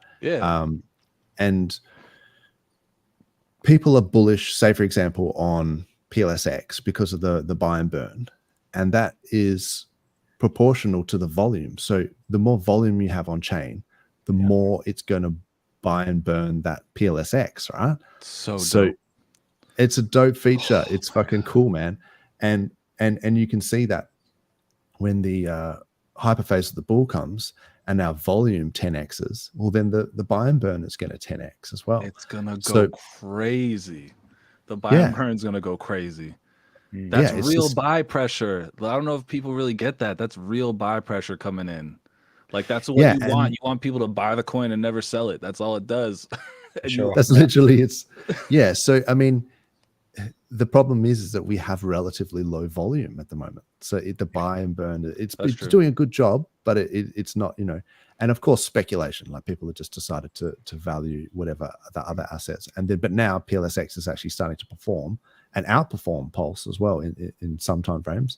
But I guess the thing is like, you should probably encourage other communities and other coins and other projects and things like that to do their own thing. Because all that, yeah, put more farms on PulseX, put more liquidity on PulseX, because the more volume you get through PulseX, the more buy and burn.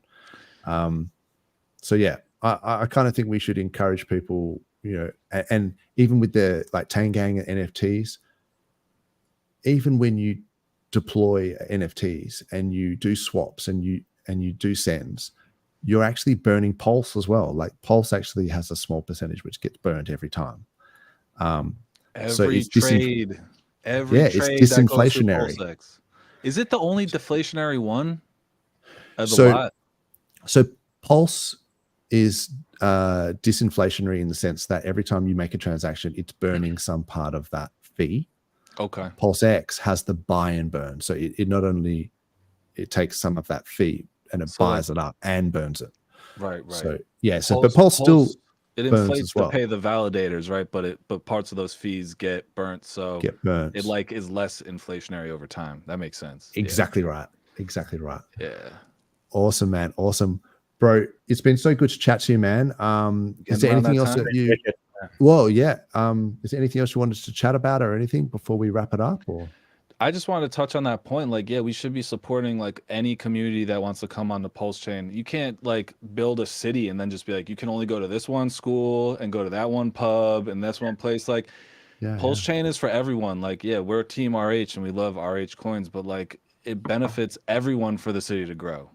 Everyone. So if people want to play in poop coins and they want to think PDI is going to hit $1, and if they want to do all this kind of crazy stuff, whatever, like come speculate with us. We have a dope chain. Like it's amazing community here, and play around, you know. That's it. The chain itself. The chain itself is amazing. It's super snappy and people are building all sorts of cool stuff on it. So yeah, there's a lot of potential there. What are your favorite projects that have been built so far? I mean, I'm a HOA fan, but I guess I wanted to. I always like to plot things in terms of Pulse as well, because I kind of think like, for me, they airdrop you an NFT? I've got heaps of NFTs. Oh, really? They gave me like sunglasses. I looked in the. I don't really. I never did NFTs before. I just like kind of checked out. I forgot the name of the site where you go to look at your NFTs, and I just saw some HOA thing in there. I was like, oh, that's cool. That's sick. Yeah. There's a cool one. I think it's is it Pulse Market? Yes, that was the one I checked. Market.app. Yeah, and then you can just go to your NFTs and you can check out what's in there. But there's lots of cool ones, man. There's Hex Toys, and I think they're going to do an airdrop to the sacrifice set. So everyone who sacrificed is going to get something from the Hex Toys guys. But yeah, so like I like HOA and some other things. They're like just in terms of meme coins. That's just my sort of thing. But you have to be. Let me just pull this up. You have to do what we were saying before, is price it in Pulse, right? Because you gotta do it. And if you were in this sort of time frame here, you would have been better in HOA because it was outperforming Pulse. If you were in this time frame here, you would have been better off in Pulse. So you can only be right for a given time frame. That's my new thing. And so.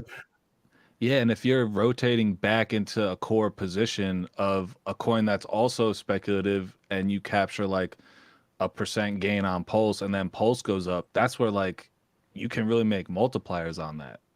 But it's risky because it can go both ways, but you gotta think about that. Yeah. I mean, look, I had some hedges in, said this before, in Pepe, and it was Pepe was going up on Ethereum, and I rotated it into buying Pulse.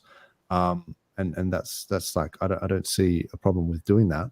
And so yeah, if people in the chat or whoever, Sami's in the chat. Look out! No way! No way, man! Great shout out, Sami. Oh yeah, that's my up? guy. That is my guy. Keep up the great vibes. That's awesome. VTX Crypto is also awesome. I've seen. I'm not joking. I've watched every single Sami video. I've been man, from the it's beginning. hard. Oh, Look, it's, wow. Because I found him early. I don't know. I was yeah, just yeah. at this point and it just popped up. I don't know, from the grace of God, it just popped up on my feed and it's just been like that for years. That's like the routine. So, yo, the fact that Sami's here is crazy to me. That's crazy, man. And I mean, Love you, bro. Friendship confirmed. Friendship confirmed for sure. And Sami does talk about this as well. So this is the PHEX, you know, priced in Pulse. And I talked about this verbally, but this is the first time I showed it on, you know, the chat today about how you would have been right, you know, to be in HEX over Pulse for this time frame, and then right to be over in Pulse over HEX in this time frame. So maybe we're going to start to see a reversal. We're starting to get round to that real lows of like 85 Pulse per HEX, things like that. And or maybe the trend continues, you know. Sami talks about that. And yeah, one shout out to Sami, you know, because I gave him a little bit of grief earlier about saying about the, you know, the contrarian things is good, but you've got to be careful to always be like, you know, contrarian, because if you have an investment thesis and then you start going contrarian to that, you're flipping back and forward too much, you know. But one thing is like, shout out to him for his consistency and for putting out content. I mean, that's hard work, right? Like to be putting out that many videos a day for such a long period of time. They thought he was AI. People were Yeah, saying people he was just AI. assumed he's AI. And then he came out with the camera. It was crazy. And I just want to say one more thing. I'm so sorry. Like, real, I not only I would have sold the lows in the bear market. Like I was just down and out if I didn't find Sami. And I wouldn't have gone as hard in the depression if I wasn't following him. Yeah. Wow. And about the contrarian thing, it's different if somebody's trying to guess, but this guy is obviously 18 hours a day. Like, you know what I mean? Yeah. Like he is in the, I don't know, man. Like it's next level. But I do feel like if the more frequently you know you have to produce content, then and he's obviously trying to make it entertaining and it's really hard to produce that much content. You can't, so hard, you know, it can't be accurate all the time because you're making so many, you know, calls.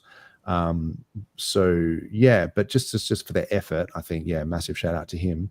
But I think you got to stay the course. Calls, though, like he's not really making calls. It's kind of like this could happen or this could happen. So just be prepared. Yeah, you know the what language. I mean? It's like, yeah. Well, I would maybe say it's how people are going to interpret it. You can't help how people are going to interpret it. But he's like, I feel like he's trying to prepare us for different scenarios. So like, it's the exact opposite of that person who's like, you got to go all in on this or you got to go all in on that. He's like saying, you know, different things can happen. And then people say, you said this might happen, but you know what I mean? It's like, it was, you know, he's got like 17,000 prophecies. Like, yeah. And the more discourse, the better. So that we talk about it, we flesh it out. And, but yeah, my sort of thing is, you know, I think the trust in IH is like, you know, the magic carpet ride. Like, you know, I wouldn't fade it. I wouldn't fade him. I think, you know, fade him at your own risk, because the goat of you know, of crypto, RH is just, you know, he's just getting started, man. Like he even said, like the bull run is not even, you know, the hyper phase of the bull run is not even here yet. So you just gotta have a little bit of conviction, I would say. I've learned way too much from RH to fade him. Like, that's right. Learned way too much from him to fade. Can't do it. Yeah, for sure. Awesome, bros. Shout out to Finbear and Ash. And the chat. Thank you guys very much. And calling Sami AI is an understatement. That's hysterical. I love that. Yeah, man. Yeah, amazing. This was so much fun, guys. Awesome, man. And thank you for coming on. I appreciate you, particularly with your time zones and everything as well. Oh, not a problem. This was amazing. I appreciate you both so much. Sorry, it's 3:27. I don't drink. I'm halfway through this big ass can, and I gotta be up for work tomorrow. Well done, man. Thank you so much, guys. bro. Thank you so much. Good on you, dude. Thanks for coming on. Yeah, True Blue. Did you have any closing remarks or anything? Not really. I just think, what you're saying, don't fade RH. But there's clearly been some sort of thumbs up or head nod from, you know, his lawyers or legal team or something for him to be making all these moves. You know, good point. there's so much happening, and he's talking so much. So I forgot I about reckon, the SEC. yeah, I reckon we man. can't wait long. That's going to be big news. Yeah, it is a that's gonna be big sentiment. news. It is a sentiment change where he was almost running his tweets through like a legal department. absolutely. And it was becoming very sterile with his tweets, and then all of a sudden, sack wallets are moving. They're doing heaps of shit. They're using Maker, the MakerDAO. They're bridging in. They're buying ETH. He's just like lighting people up on X, on Twitter. Yeah, it's like gone ballistic. Yeah, craziest thought. exactly. Yeah, go. This is complete speculation. If he knew that, like, for some reason that ETH could be called a security, but like PulseChain was safe, and he had to say some crazy shit. Don't listen to that. I don't know why it just popped into my mind, but it's just like trying to wrap my. That's fucking. I don't know, man. Yeah. Anyway, I I'm mean, there tired could be of stuff. changes in. No, maybe there could be changes in the case. You know he would something. know about it before we do. There's definitely been a sentiment change. Definitely. But I think, like I say, I think he should open up some farms. I don't know what we're waiting for, but to get people from other chains over and get them bridging over before their gas fees get too high. And then once the gas fees are massive on the other chains, we've got them locked and loaded in PulseChain, and they won't want to go anywhere else. And the liquidity will be there. So they're my final remarks. Cool. I think we should just go full send with the farms. So awesome, bro. Love it. Love the enthusiasm. We better let VTX get some sleep, man. He's got to work in the morning. But thanks so much, bro, for coming on. Really appreciate it. That was good I fun, love guys. Your positive energy. Thanks. Thank you to everybody in the chat also. You guys, thanks for hanging out with us. I had a blast. Yeah, it's cool. Legend. Yeah. All right. Thanks, mate. Thanks, chat. Thanks, replay gang. Rock on.